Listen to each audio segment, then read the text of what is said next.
सर्वेभ्यो नमो नमः। सभी को नमस्ते। कठोपनिषद के स्वाध्याय के क्रम में आज हम द्वितीय अध्याय की दूसरी वल्ली के 13वें मंत्र से आरंभ करते हैं।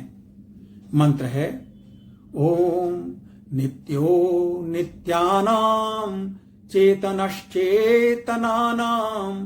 एको बहूनां यो विदधाति कामान् तमात्मस्थं येनुपश्यन्ति धीरास्तेषां शान्तिः शाश्वती नेतरेषाम्। नित्यो नित्यानाम, जो नित्य अर्थात शाश्वत प्रतीत होने वालों में भी नित्य है। जन सामान्य के लिए तो इस ब्रह्मांड में बहुत कुछ नित्य है। ये तारे, सूर्य, पृथ्वी, पर्वत, नदियां, संसार के बहुत से पदार्थ, और जो बहुत क्षुद्र दृष्टि हैं उनके लिए तो हमारा जीवन भी। वो जो महाभारत में यक्ष ने प्रश्न पूछा था ना युधिष्ठिर से, किमाश्चर्यम, क्या उत्तर दिया था उन्होंने? अहन्यहनि भूतानि गच्छन्ति यम मंदिरम शेषाः स्थैर्यमिच्छन्ति किमाश्चर्यम अतः परम। अहनि अहनि प्रतिदिन भूतानि यम मंदिरम गच्छन्ति, हमारे आसपास के प्राणी, मक्खी, मच्छर, चींटी, चूहे, इनको तो छोड़ो, मनुष्य भी, हमारे स्वजन, प्रियजन, वे भी हम जीवन काल में देखते हैं कि देहांतर प्राप्त हो जाते हैं। देखिए, जब प्रलय होती है तो पंच तत्व अपने फैलाव को समेट लेते हैं और अपने कारण में विलीन हो जाते हैं, और ये जो कारण है यह उस परम पुरुष में विलीन हो जाता है। तो वही एक है जो नित्यों में भी, या हम कहें कि नित्य प्रतीत होने वालों में भी नित्य है। और चेतनम चेतनानाम, चैतन्यों में भी चैतन्य है। हम जीवित हैं, हमारी ज्ञानेंद्रियां, कर्मेंद्रियां सक्रिय हैं, मन और बुद्धि सचेष्ट हैं, जागृत हैं। क्यों? क्योंकि हमारे अंदर एक चैतन्य आत्म तत्व है और वही इस जीवन का कारण है।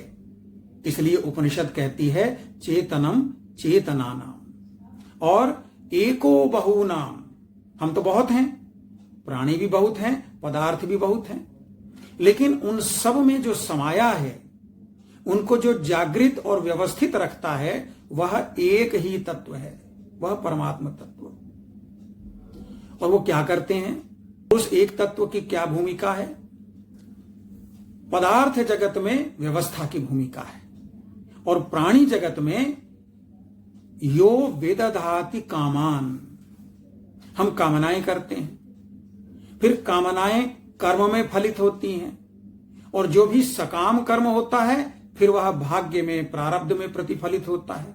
ऐसे ही जीवन चक्र चलता है, और वह इस जीवन चक्र का आलंबन है, आधार है, कारण है।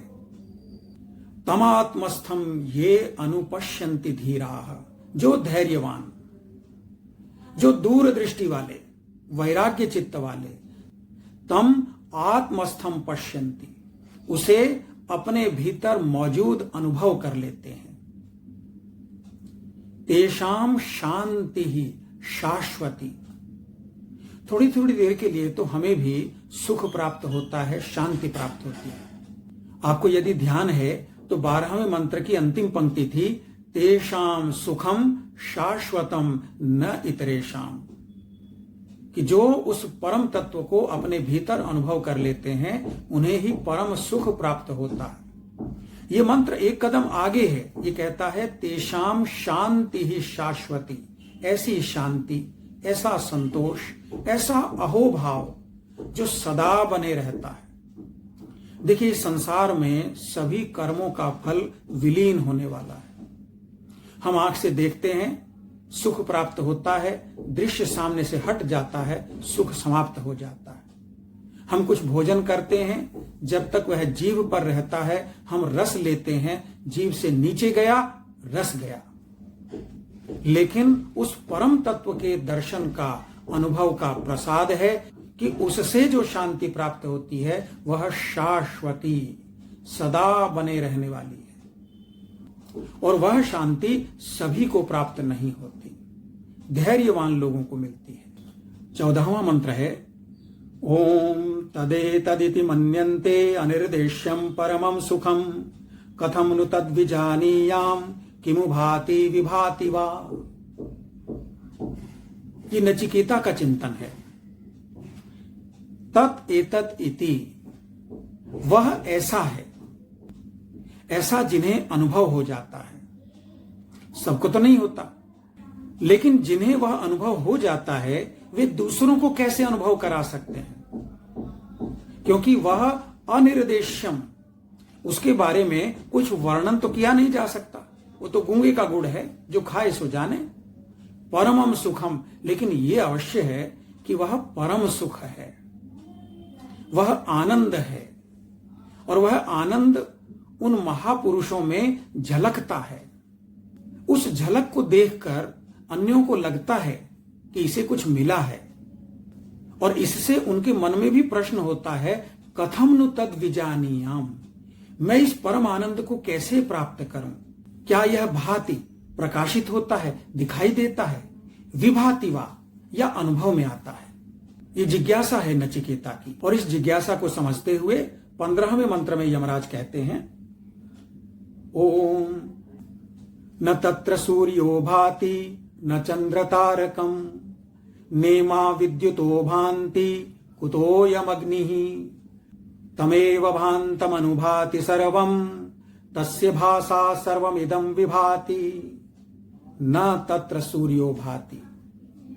ये अनुभव जिस स्थिति का है उस स्थिति में न सूर्य का प्रकाश काम आता है, न चंद्र तारकम, न चंद्र का, न तारों का।